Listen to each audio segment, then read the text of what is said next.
It is impossible to have a satisfying sex life with a lifetime of unresolved guilt and shame anchoring you down. This is definitely one of those topics that you don't know what you don't know. And you don't know how much better your sex can be until you get rid of the shame. Hi, I'm Dr. Trina Reed. And I'm Amy Rowan, the suburban sexologist. And we're so happy to help your sexuality thrive after the honeymoon stage is over. In this Sensational Sex podcast episode, we're rolling up our sleeves and giving you a concrete and easy 6-step shame smashing formula. We're using an example from one of my sex coaching clients when she uncovered a shameful memory from a past boyfriend who told her that her areolas were too big. And now she doesn't like her husband to look at her. So as we walk you through the steps, you are going to see how tackling your sexual shame is easy and straightforward. Make sure you listen because this podcast will give you the tools to create a sex life that's fulfilling for you. We are thrilled to partner with XNs who are all about making your sensual experience the best it can be. XNs has an amazing and luxurious cooling arousing gel that is perfect for those motivate me moments that we'll tell you about halfway through this podcast. We love what XNs is doing for your sensual and sexual experience. Check them out at exsens-usa.com. That's EXSENS-USA.com. Welcome to the Sensational Sex Podcast, where we help women in long-term relationships thrive after the honeymoon stage is over. Are you a woman who wants a deep, intimate, and satisfying connection with her partner? Of course you do. Amy Rowan and Dr. Trina Reed have the answers, and all you have to do is join us each week. Soon, you'll be that woman who effortlessly has a satisfying sex life. Follow us on social media at Sensational Sex Podcast. Share this episode, leave a review, and thank you for subscribing. Now, let's start the show. Beautiful people, I'm Dr. Trina Reed, and thank you so much for listening to the Sensational Sex Podcast. We're so happy you're joining us today. I'm Amy Rowan, the suburban sexologist. Even though your sex life will never be perfect, you can create a sex life that's perfect for you. And we're here to help you with that. So we've done 2 podcasts on the very unsexy, but very necessary topic of sexual shame. And on today's podcast, we're going to roll up our sleeves and we're going to give you a concrete formula to easily and effectively get rid of your sexual shame. We get that wading through your shame and guilt is not a priority, yet this is important because it's impossible to create the sex life that you want with a lifetime of unresolved guilt and shame anchoring you down. So we're going to walk you through the shame smashing formula at the end of this podcast. Yeah, this is definitely one of those things that you don't know that you don't know. You, dear listener, don't know how much better your sex life can be until you get rid of the shame. Shame stops healthy, vibrant women like you from fully expressing her sexuality. And it's a big reason why women lose interest in sex. And that's because sexual shame short circuits your sexual experience by keeping you insecure and silent. If you haven't already listened to the 2 episodes on micro shames and big shames, you definitely want to listen to those before you dive into this one with us. I like to think of these 3 episodes as the trifecta to finally kicking shame to the curb, but you need all 3 to make it happen. So just a really quick recap. Big sexual shame is feeling wrong or bad about your sex, feelings, or desires. You believe there's something wrong with you and you fear your partner is going to reject you, so you keep it a secret. The root of shame centers on not feeling worthy enough to have a healthy sexual connection. So we also discussed how society dictates to women every single day that she cannot like sex too much or too little, that she needs to like sex just the right amount. But how much is the right amount? Then, in the micro shames episode, we discussed how micro shames are tiny and they go unnoticed, but their cumulative effect can be absolutely devastating to your sexual self-confidence. And because microshames are tiny and easy to disregard, their power lies in keeping you silent and looping you in insecurity. Even though the shame smashing formula that we're about to share with you is very straightforward, catching yourself in the middle of a sexual shame is not. Yeah, and that's because you've lived with a low level of shame for your entire life, and you may not know what it's like to live without shame. Paradoxically, you've grown attached to these shameful feelings, and detaching from them is going to leave a hole. And so you find yourself resisting letting go of them. So as you will see, each step of the shame smashing formula is really easy. But the first time you try it, it's going to take you some time. It's going to take a lot of awareness, and it's going to take some effort. And consistency is key. So you need to go through this formula every time a new shame pops up. Let's go through the 6 steps. Okay, the first step in the shame smashing formula is identify your negative memories. Step 2 is name your shame. Step number 3 is detach and forgive. Step 4 is share your shame. Step number 5 is celebrate what you've done. And step 6 is repeat this. Yeah, so I don't know, Amy, I think this is pretty straightforward. Like like once you understand what to do and how to do it, I think taking your shame through this process is easy. Mind you, I wrote it, so of course I think it's easy. Well, as someone who did not write this formula, but has obviously learned it through working with you and recording this podcast, I like how it's short, it's simple, and really it's very easily repeatable. It's just understanding what those steps are. And, I think really the key to this obviously is awareness of shame, which of course is what we've talked about. Once you're aware of that and once you can spot this, then I think it makes it pretty easy to go through these steps. So I just want to do a quote by Jeanette Walls, who wrote about shame. And I think the reason we don't put ourselves, we can't put ourselves through this shame smashing formula is Jeanette Walls really encapsulates it. She says, secrets are like vampires. They suck the life out of you, but they can only survive in the darkness. Once they're exposed to the light, there's a moment of horror, of recognition, but then poof, they lose their power over you. I love this quote, and I think this speaks to some of the things we've spoken about before, because if you think about think about any secret that has come to light in the media, right? So often people have these secrets, somebody's blackmailing somebody, and then ultimately what that person chooses to do is they say, I'm going to reveal this secret, and now you or this blackmail or whatever it is has no more power over me.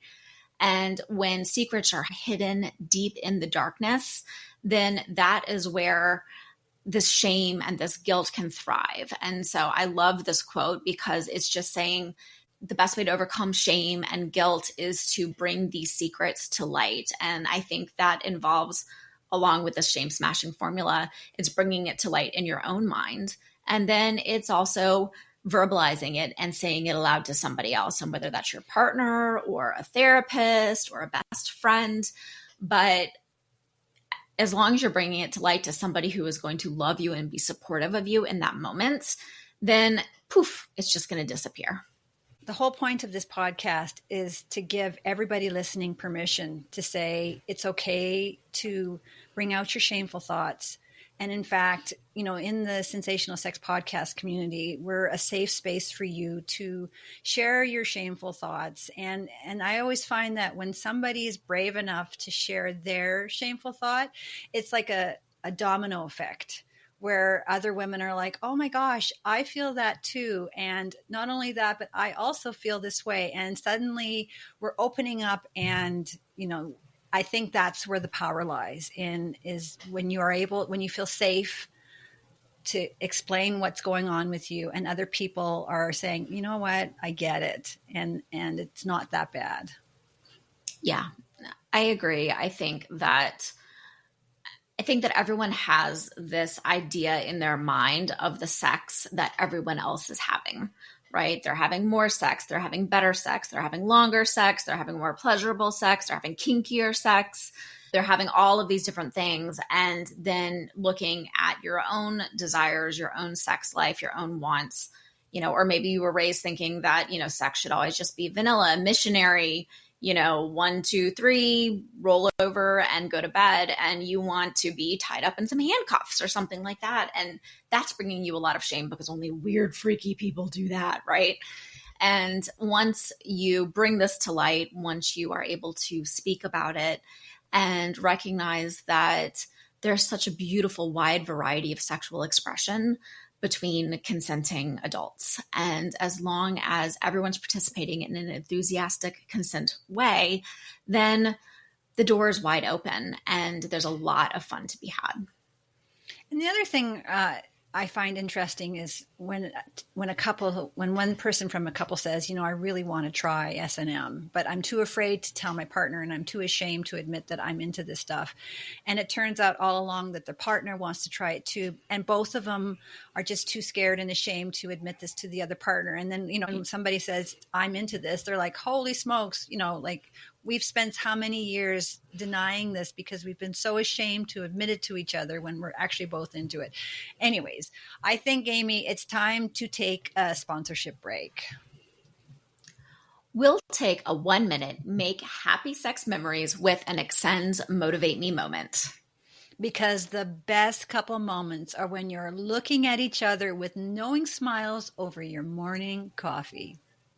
What happens when you're not in the mood for sex and your partner is giving you the look? Instead of feeling pounced upon and not into it, you need to have a contingency plan. So initiation rituals will help to wake your body up in its arousal. And the best part is it only takes a minute. Hi, I'm Amy Rowan, the suburban sexologist from the Sensational Sex Podcast. And I'm Dr. Trina Reed, and a big thank you to XSens for bringing you these sensual arousal tips. Has there ever been a time in your relationship when your partner was giving you that look? You know the one. Mm-hmm. Or maybe they were rubbing your leg or nuzzling your neck and you knew what was on their mind, but it was the last thing on yours. Well, Amy, I've been married for 22 years, so what do you think? Exactly. We have all been there. And sometimes we just need a little motivation to get from to yeah. And that's where you need to grab the Extends Cooling Arousal Gel from your bedside table to give you a cooling zap of arousal.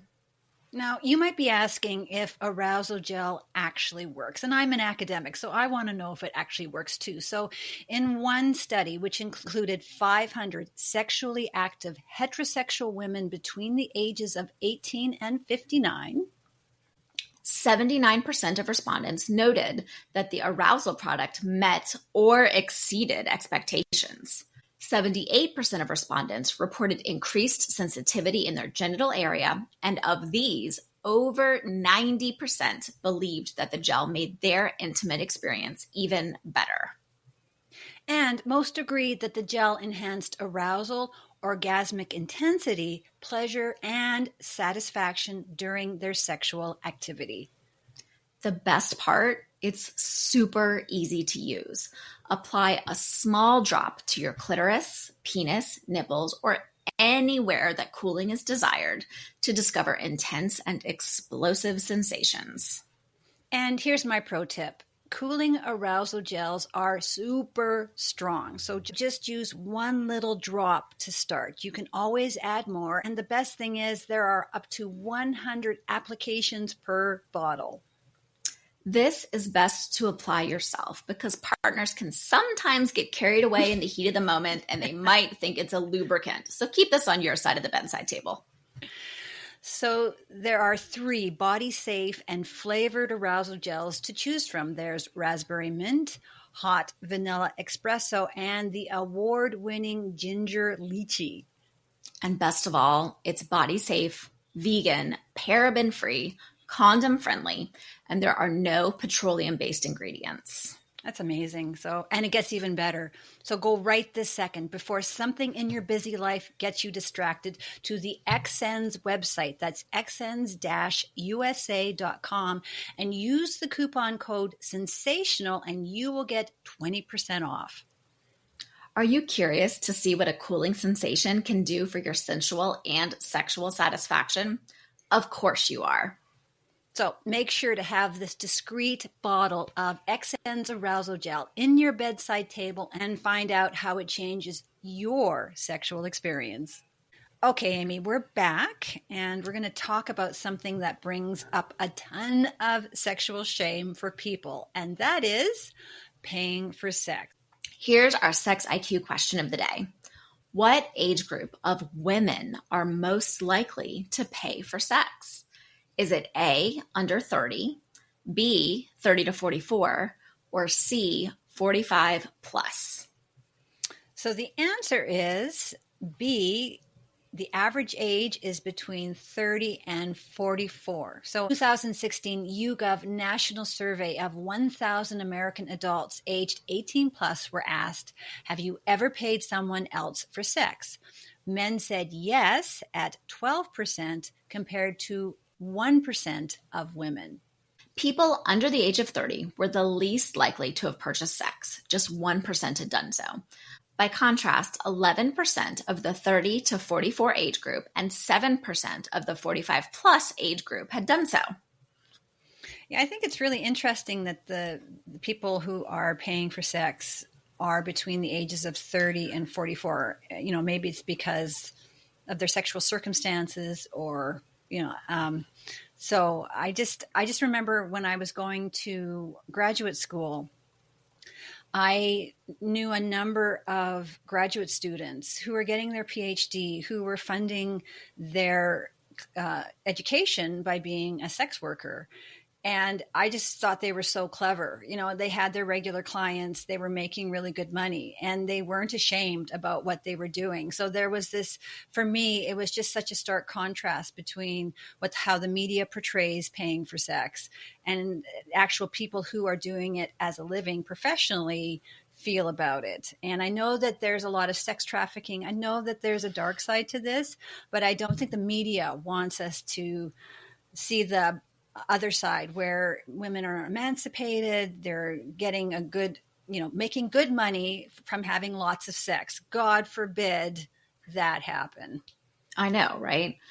And I do think this came up in my sexology studies as well. And I thought it was really interesting because I think that if there were more legal, legitimate avenues for women and men, for anyone to work as a sex worker where they were protected, there was mandatory testing, there was legal protections, things like that, then sex trafficking would decrease. I think that there would be a direct correlation there. Again, it's talking about things that thrive in the darkness, right? So when there's all this shame about becoming a sex worker, hiring sex workers, things like that, then it's something that thrives in the darkness. But if there were more legally available sex workers and there wasn't such a stigma attached to it, then I think that sex trafficking would go down. I definitely found this statistic to be interesting too. My thought is that it would have been more women over the age of 45 that were paying for sex. In my mind, it seemed like it might be more women who, obviously had a little more disposable income. Perhaps they, were either divorced or they had invested a lot of time in their careers. They didn't have time to get married, something like that. That's what would have made the most sense to me. So the fact that it's 30 to 44 was also surprising to me. Yeah. And getting back to the topic, I have always thought it was very interesting why it's so much more shameful for a woman to pay for sex than for a man to pay for sex. Like, there's still a shame attached for a man to pay for sex. But, I think the reason women don't participate is because there's that extra layer of shame. Yeah. One of my deep fears, and I think this is a fear that a lot of women have, but if something happened to my husband, if something happened to James, I mean, in addition to losing my husband, which would be devastating, like losing my sex life, losing, the pleasure that we have, and, recognizing that at some point, if I wanted to be able to continue that, I've got to get into a new relationship or go on dating apps, which seems terrifying to me since I've been with him for nearly 25 years and phones were not even a thing yet. And, I wonder if that's something that I would consider. Well, maybe if I just really want to have a good evening and some really good orgasms, like, let me see if I can find a male sex worker. I don't know. I have no idea what I would do in that situation, but that's something that, like, that's a situation that it would make a little more sense to me. But again, where would you find it? Where would you find that person? I don't know. Yeah. I think it would be so daunting. When I was at graduate school, I knew 2 female massage practitioners that specialized in sensual massage, and lesbians seem to be fine going to the female sensual practitioner. So I don't know if that it has anything to do with this mix or not. If it was because it was a woman with a woman, and I don't know. I don't know if any of that correlates. I just remember that these 2 ladies had a very successful practice with their lesbian clients.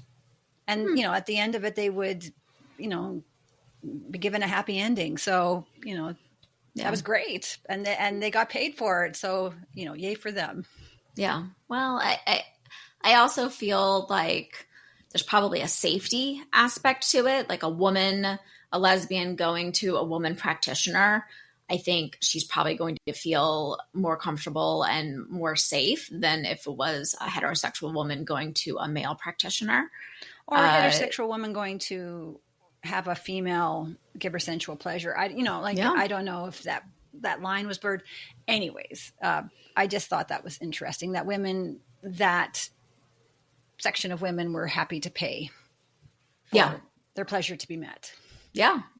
I think that the value of intimacy and connection and all of that in a relationship is huge, but there also is a value to receiving pleasure, receiving orgasms outside of that connection and relationship piece of it. And for people who have, for whatever reason, chosen not to be a part of a relationship or unable to be a part of a relationship, maybe they're a full-time caregiver or, there's so many reasons why being able to be in a relationship is challenging or impossible. And those people also have a right to be able to experience pleasure and orgasms. And I think that if there is a safe, legal avenue to be able to explore that with sex workers, I think that would make that hurdle so much easier to overcome. And that would allow those people to experience their absolute birthright to pleasure.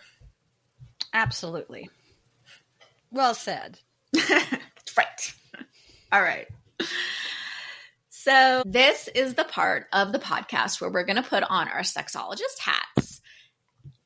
And we are going to break down the 6-step shame smashing formula. Now, for this to be effective, I want you to think of a sexual shame. For example, you, like billions of people on this planet, might feel ashamed right after you masturbate. Another option is thinking about squirting or female ejaculation. This is a topic that comes up often as something that many women want to learn how to do. Most women have never experienced this, or they experience it very rarely. And those women often feel ashamed because they feel like something is wrong with them.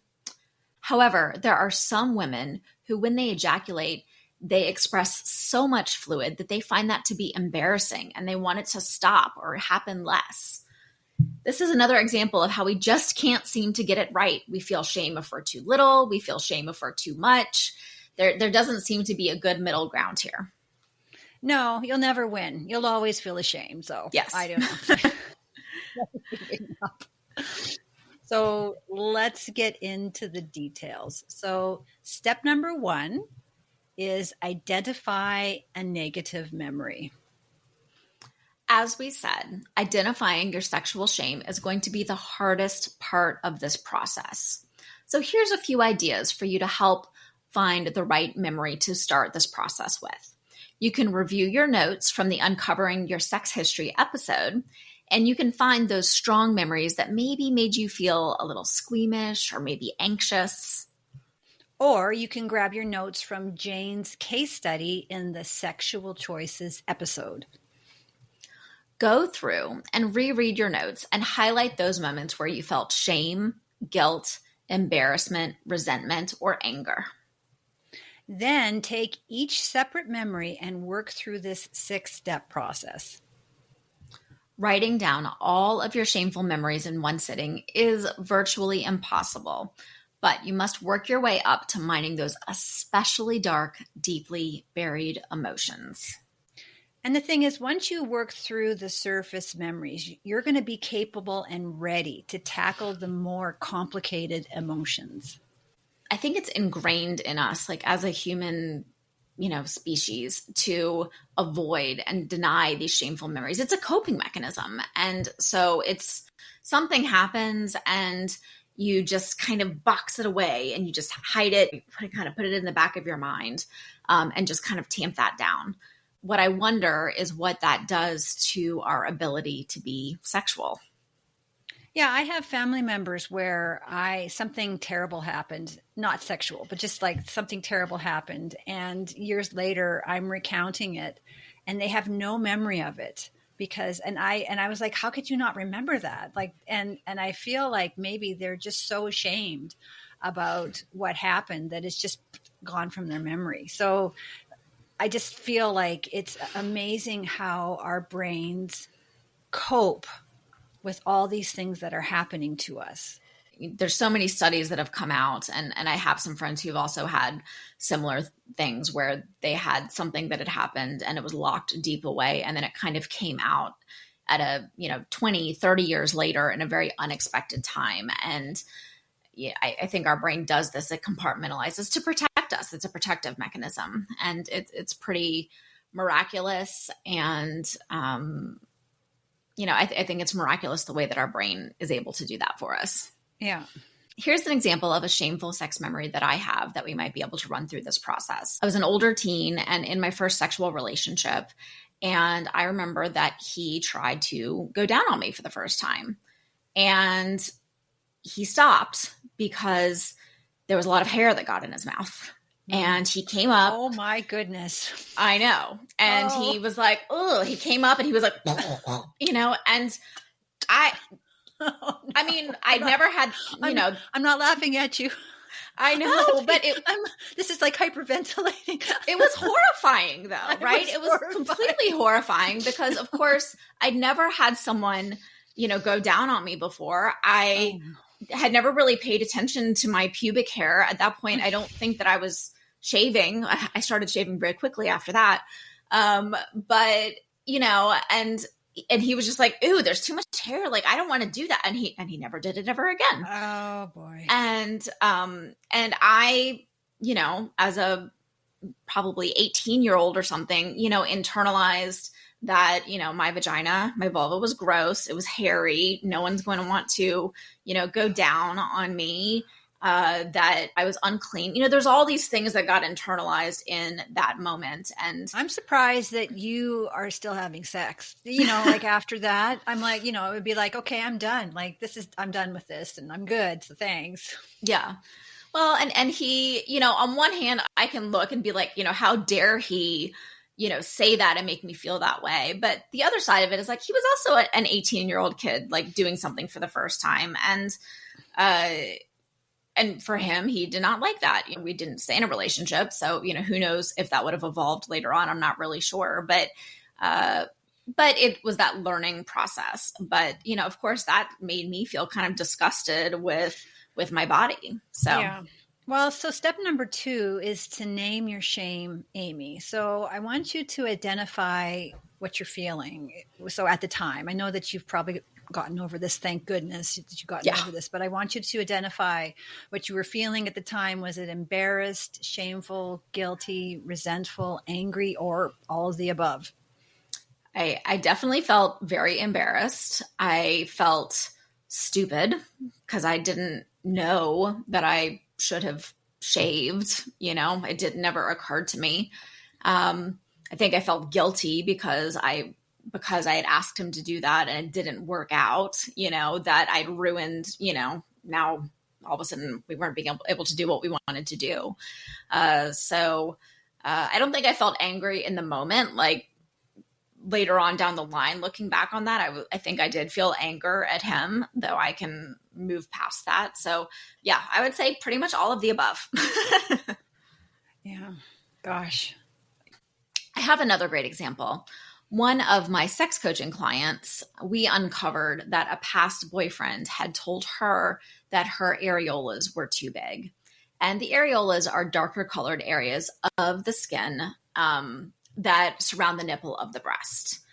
And this boyfriend told her that they were huge, like saucers. And now when she came to me as my client, she is no longer with this past boyfriend. She's married. She's in a wonderful relationship with a wonderful man. But she is horribly embarrassed every time she takes off her bra.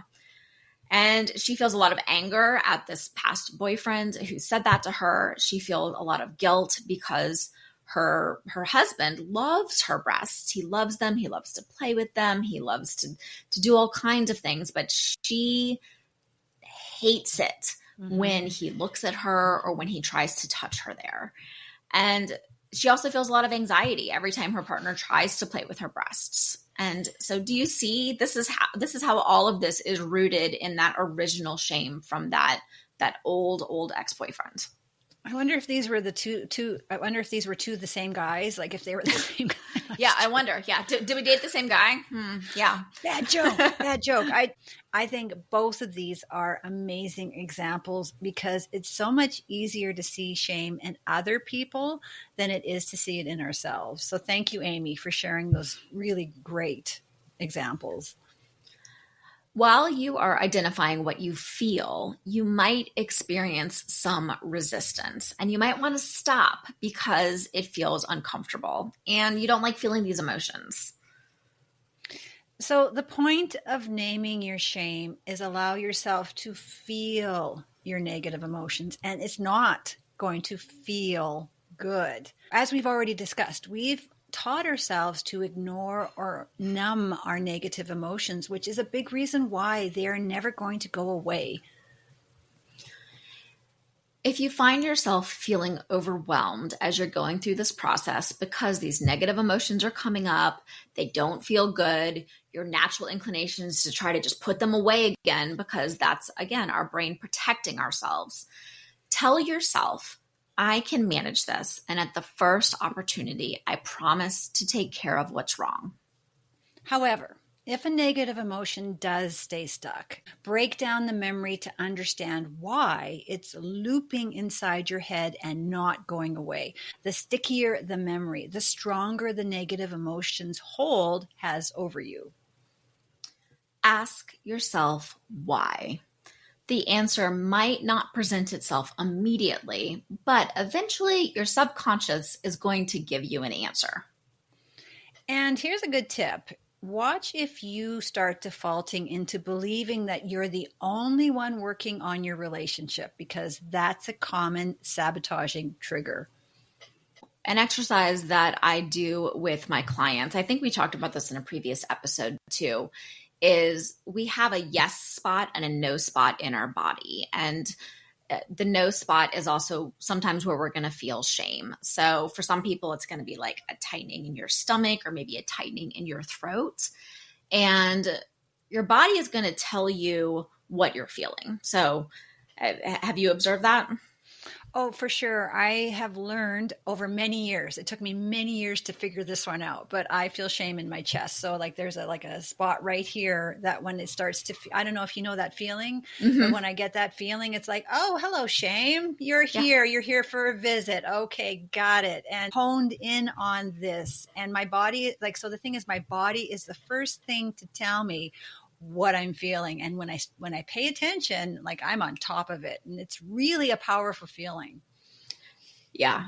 When you know where you feel that, when you can identify this is where this emotion is located in my body, then that is giving you such valuable information because, again, the first step of this is awareness of that shame. So if you're going through that sex history, you're writing down some of these memories and you're feeling them in that same spot, then you know that you are in the right place. You are doing the right thing. You are working your way and you're at the beginning of this shame smashing formula. And that is a big deal. It is. Step 3 is to detach and forgive. It's time to detach from each memory's shame, stigma, and emotional charge. So think of detaching and forgiving like lancing a boil. It's allowing all the poison that has festered for however long in your body to leave. Self-compassion and emotional care are a big part of your success here. And sometimes that means you need to forgive yourself and to forgive others. I've got to forgive that ex-boyfriend for when he came up. I don't know. I'm on the cusp of forgiving the ex-boyfriend. I honestly, Amy, you're a big person to forgive that guy. Yeah. And I hope he's listening to this podcast. I know. He's like, wow, she became a sexologist. She didn't even know how to shave her pubic hair. But forgiveness is giving up the hope that the past could have been any different. And it's letting go of a past that we thought we wanted. And there are many, many, many ways to detach and forgive. So we're going to give you some options, but they may work or may not work for you. But there's always an option to detach and forgive. Start with closing your eyes, take a deep breath, and let that emotion run its course. This allows the emotion to move through your body instead of staying stuck. I actually do that. That's one of my techniques, and it works like a charm. I can't tell you how effective that is, but you have to allow yourself to feel the negative emotion.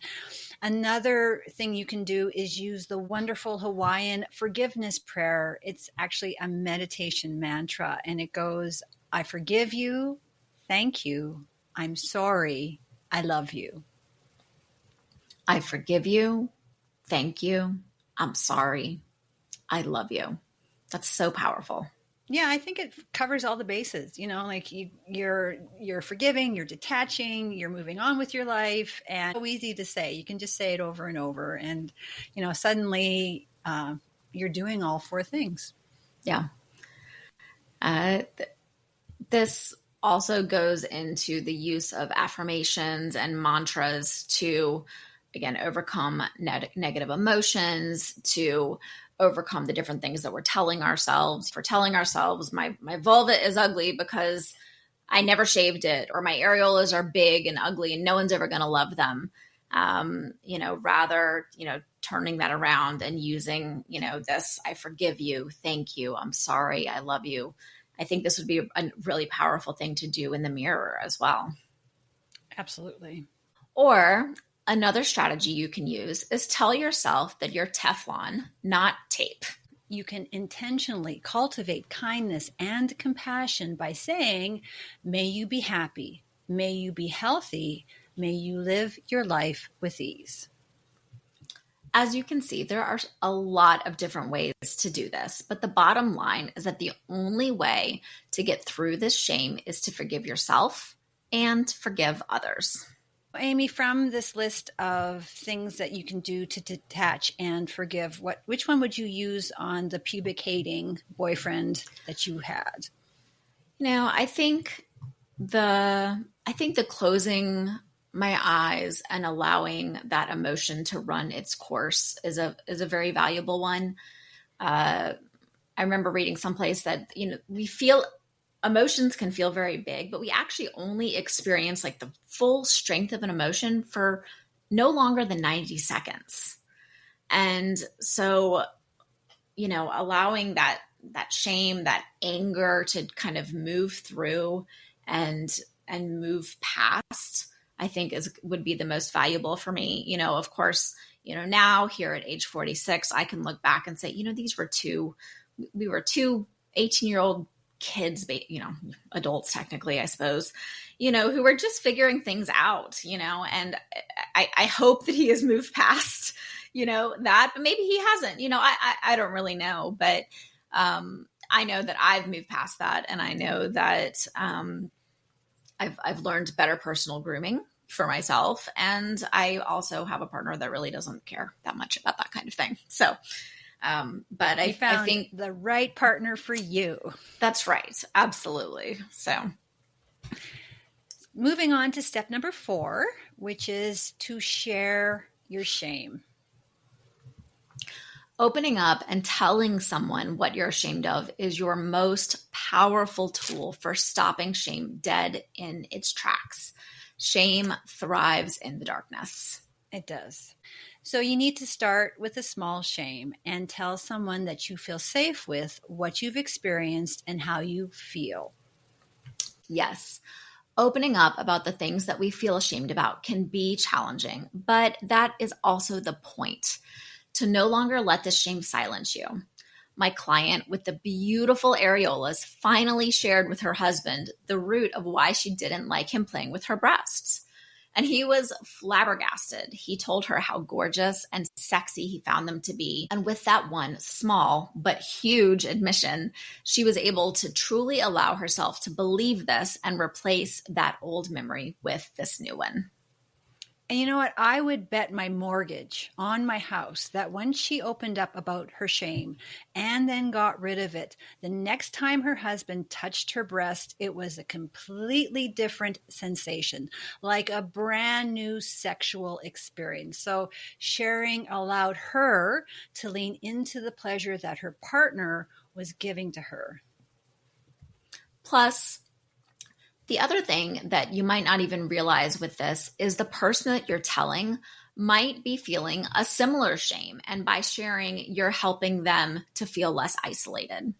An example of this is when I shared with my husband how frustrated I was with feeling like it was taking my body too long. I felt like, he was doing these different things to try to get me turned on. And I was in my head and I was like, oh, it's taking too long. And why doesn't this feel good? And I feel bad for him and I feel bad. And like, why am I broken? And, all of these things that were going through my head in that moment. And I did that for years and I never shared that with him. And one day I finally told him, I said, you know what, James, sometimes I don't even know how long it is, but the first 10, 15, 20, 30 minutes, like the things that you're doing they're just kind of, I don't feel much. They aren't very pleasurable. Sometimes they're even mildly irritating. And I feel like there's something wrong with me. And he looked at me and he said, I'm doing that on purpose. He thought, or what he was trying to do in that moment was tease my body and extend the experience out for me. And he thought that was like a really wonderful, pleasurable thing that he was doing for me. And I, on the flip side, was like, oh my gosh, why is it taking me so long? My body's taking so long. My orgasm's taking so long. Da, da, da, da, da, da. And when we finally had that conversation and I understood what he was doing, then it just dissipated that. I said, okay, this is not my body taking so long. This is like my partner like playing with me and having fun. And that completely changed the experience for me. So can I ask you, when you shared that with your husband, what was his reaction? Like, was he angry? Was he upset? Was he like nonplussed by it? Like, what was his? I think a lot of people don't want to share because they're scared of what reaction they're going to get from the other person. He was shocked / surprised, but not in a negative way. I think he was confused that I thought something was wrong. He was surprised when I was saying that, at least for a little while, things, it's not that they didn't feel good, but it just takes, it takes a while. It takes me a long time. It takes a moment to get into things, for sure. I'm a sexologist. It takes my body a long time. This is not just you. This is me as well. And, but no, he wasn't angry at all. And he reassured me. He reassured me that this was part of what he was doing was teasing. I also shared with him in that moment that sometimes I do like the longer extended teasing sessions, but sometimes I might need him to get to the point a little bit faster. And so, and what that has turned into is we'll have conversations, if we know that we're going to be going into the bedroom, he'll say, do we want to extend the playtime a little bit, or do we want to get right to it? And just depending on the day, my mood, whether the kids are awake or asleep or here or whatever, then, I can share sort of a little bit more of what I'm in the mood for. And that, of course, is more communication. And then that gets me what I would like. Wow.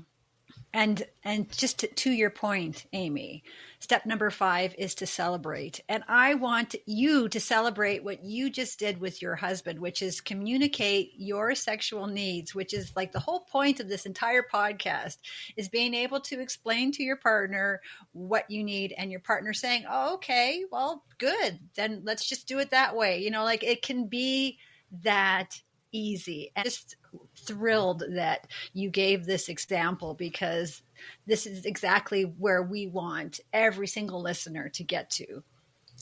And do not skip the celebration part, because when you celebrate, you're reinforcing that you just did something hard. And this isn't easy. When you celebrate, it will give you the motivate me fortitude to do it again and smash that shame over and over. Yeah, so please, please, please give yourself a well-deserved pat on the back for each memory that you tackle.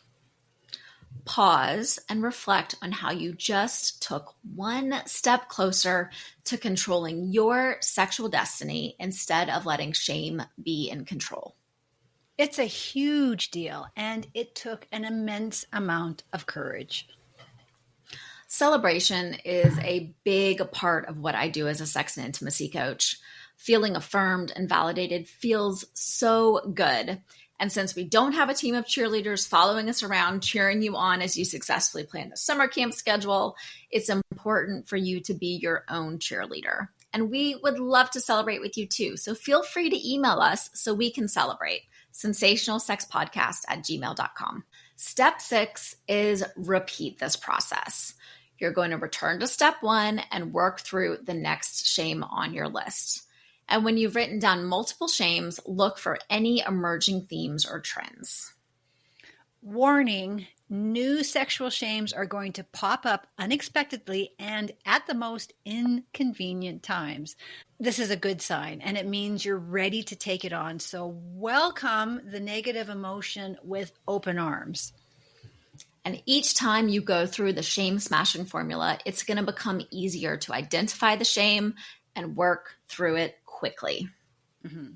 Plus, you get to watch your maturity, wisdom, and self-confidence blossom. And confident women are the most sexy women. So go you.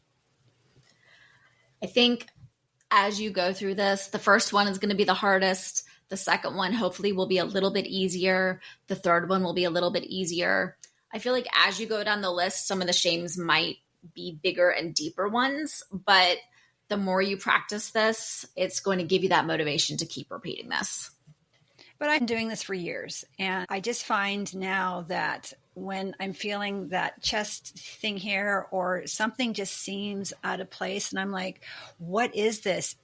It's a lot easier for me to recognize what's happening in real time. And suddenly going through these steps, honestly, it takes seconds to go through the steps once you recognize what's going on.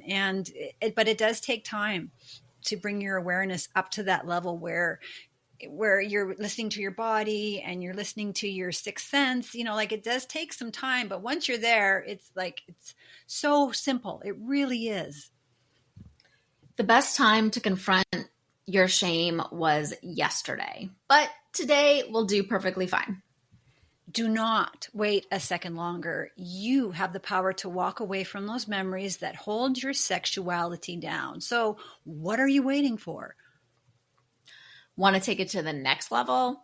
Share your shameful secret with a sympathetic, sensational sex podcast. The more stories women post, the less shameful women worldwide will feel. We are here for you. Email us, and we may be able to use your shame as an example on our podcast. Obviously, without your name. If we get enough emails, we'll do a listener shame smashing episode. I would love that. And that would be such a powerful episode if everybody was sharing their pubic hair, big areola stories. And like we just went through the stories and we could all just be laughing at it, because it hates it the most when you laugh at it. So if we could just all sit and laugh at these shames, oh my gosh, such a powerful thing. I can assure you that whatever shame it is that you're feeling and that we hope you'll share with us, that is going to be something there are going to be many, many, many other women that will be able to relate to. And just by bringing your shame to light, you're going to be helping other women overcome their shame as well, because I guarantee they're going to have the same one. Mm-hmm. For sure. So wrapping up today's podcast, let's go over the shame smashing formula. Step 1 is to identify your negative memories. Identify and catch those moments where you felt shame, guilt, embarrassment, resentment, or anger. Step number 2 is to name your shame. So you need to identify what you're feeling. Is it embarrassed, shameful, guilty, resentful, or angry? And I want you to notice that resistance as you go through the next part. And especially, you need to allow yourself to feel that negative emotion. Step 3 is to detach and forgive. Think of this step like lancing a boil. It's allowing all of that poison that's festered for however long to leave your body. Close your eyes, take a deep breath, and let that emotion run its course. Step number 4 is to share your shame. Opening up and telling someone what you're ashamed of is your most powerful tool for stopping shame dead in its tracks. Step 5 is to celebrate what you've done. When you celebrate, you're reinforcing that you just did something hard, and give yourself a well-deserved pat on the back for each memory that you tackle. Step number 6 is to repeat. So return to step number 1 and work through the next shame on your list. And each time you go through the shame smashing formula, it's going to become easier to identify the shame and work through it more quickly. That's it for us. Until the next podcast, stay sexy. On next week's episode of the Sensational Sex Podcast. Do you want to try something new in the bedroom, but do not know how to tell your partner? Join the club. The majority of couples feel paralyzed to talk openly, authentically, and vulnerably. They're willing to share their bodies and have sex, but they aren't able to share their words. Hi, I'm Dr. Trina Reed. And I'm Amy Rowan, the suburban sexologist, and we're so happy to help your sexuality thrive after the honeymoon stage is over. So in this Sensational Sex Podcast episode, you're going to find out, when asking for something new, how to approach this conversation, especially if you've never done this before and are really nervous. Then we'll discuss how you can ask for a big sexual change or a small sexual change. And we're going to tell you how to ask in a way that your partner won't feel criticized. Finally, we'll walk you through what to do if your partner rejects what you're asking for. So make sure to listen to this podcast where we give you the tools to create a sex life that is fulfilling for you. Are you struggling with lack of desire, mismatched sex drives, pain, or peri- or postmenopausal shifts that affect your sex life? Are you craving more pleasure and passion in the bedroom, but you don't know where to start? At Suburban Intimacy, I offer a holistic blend of one-to-one coaching, educational workshops, online events, and curated by a sexologist intimacy products. Book a complimentary discovery call at suburbanintimacy.com. And while you're there, download your 5 free tips for sexy scheduled sex. Want to spice things up? Save 15% off your first order at suburbanintimacyshop.com with the code podcast15. Is good sex on your mind but not in your bedroom? Go to trinareed.com and check out my award-winning books, The Sex Course and Sex Boot Camp. While you're there, grab your free copy of Sex Boot Camp Masterclass and sign up for my Success newsletter to get weekly freebies and easy ways to help you become the juiciest, sexiest version of you.